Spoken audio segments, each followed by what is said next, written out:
खुद से जीतने वालों को मेरा सलाम और प्रणाम। रेगिस्तान के किनारे एक छोटा सा शहर है। इस शहर का लड़का पहली बार अकेले 100 ऊंटों का काफला लेकर लंबी यात्रा पर निकला। इससे पहले लड़का पिताजी के साथ रेगिस्तान के उस पार जाया करता, जहां वे ऊंटों को अच्छे दाम पर बेचा करते।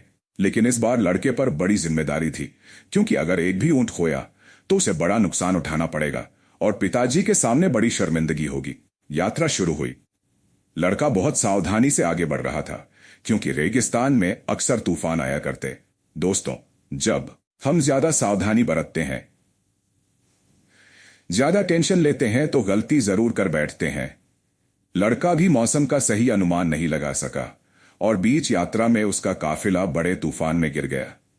तूफान थमने पर लड़के ने जैसे तैसे काफिला संभाला, पर तब तक उसका कुछ सामान खो गया।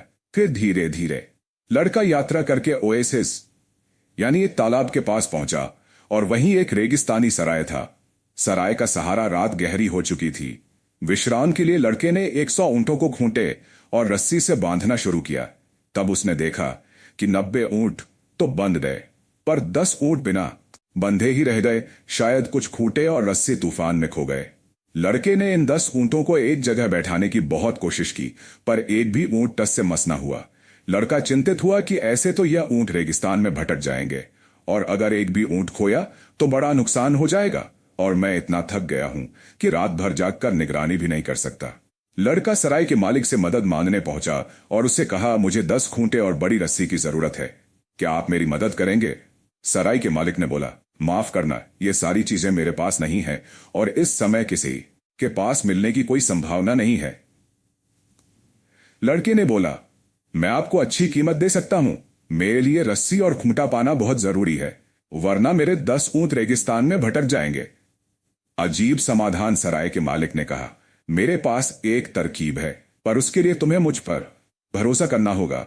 गहरी रात और बीच रेगिस्तान में लड़के के पास और कोई चारा नहीं था। लड़के ने तुरंत जवाब दिया, आप जैसा कहेंगे मैं वैसा ही करूंगा। व्यक्ति ने बताया, बेटा, मैंने ये बात जीवन के गहरे अनुभव से सीखी है, जो मैं तुम्हें बताता हूं। तुम एक काम करो, उन ऊंटों के सामने खूंटा गाड़ने का दिखावा करो। फिर तुम हर दिन की तरह ऊंटों के गले में झूठी रस्सी बांधने की एक्टिंग करो और पीठ ठोक कर उन्हें बैठने का आदेश दो। लड़का समझदार था, उसने वैसा ही किया। जमीन में खूंटे गाड़ने की आवाज की और ऊंटों के गले में रस्सी फेर दी। फिर सभी ऊंट अपने आप बैठ गए और लड़का भी निश्चिंत होकर सो गया। जब सुबह नींद से जागा तो लड़का बहुत खुश हुआ, क्योंकि 10 के 10 ऊंट अपनी जगह पर मौजूद थे। लेकिन अब एक नई समस्या सामने आ गई। लड़का दोबारा सराय मालिक के पास पहुंचा और बोला, आपने यह क्या जादू कर दिया? कर दिया।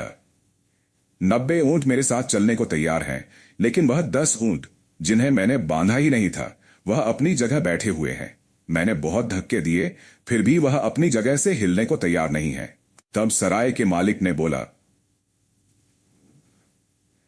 बेटा, पहले तुम उनके गले से रस्सी खोल दो।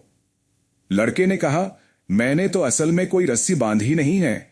व्यक्ति ने हंसते हुए कहा, कई बार एक झूठ को दूसरे झूठ से काटना पड़ता है। तुमने जिस तरह रात में रस्सी बांधी थी, अब उसी तरह रतली रस्सी भी खोल दो। लड़के ने तुरंत जाकर ऊंटों के सामने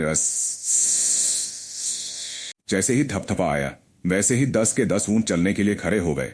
दोस्तों, कहानी में ऊंट है हमारा मन, खूंटा नेगेटिव बिलीफ सिस्टम और रस्सी है सीमित नजरिया अतीत का। खूंटा नेगेटिव बिलीफ सिस्टम, जैसे ऊंट अपने गले में बंधी नकली रस्सी को खूंटा मानकर बैठे रहे, वैसे ही हम पास्ट में हुई घटनाओं और मुश्किलों के कारण नकारात्मक विश्वास पर यकीन कर लेते हैं और जिंदगी भर नहीं छोड़ते। जैसे कितनी बार अपने सपनों के बारे में सोचते ही डाउट होने लगता है, नहीं नहीं, मेरे लिए यह करना असंभव है, मेरे पास इतनी काबिलियत नहीं है।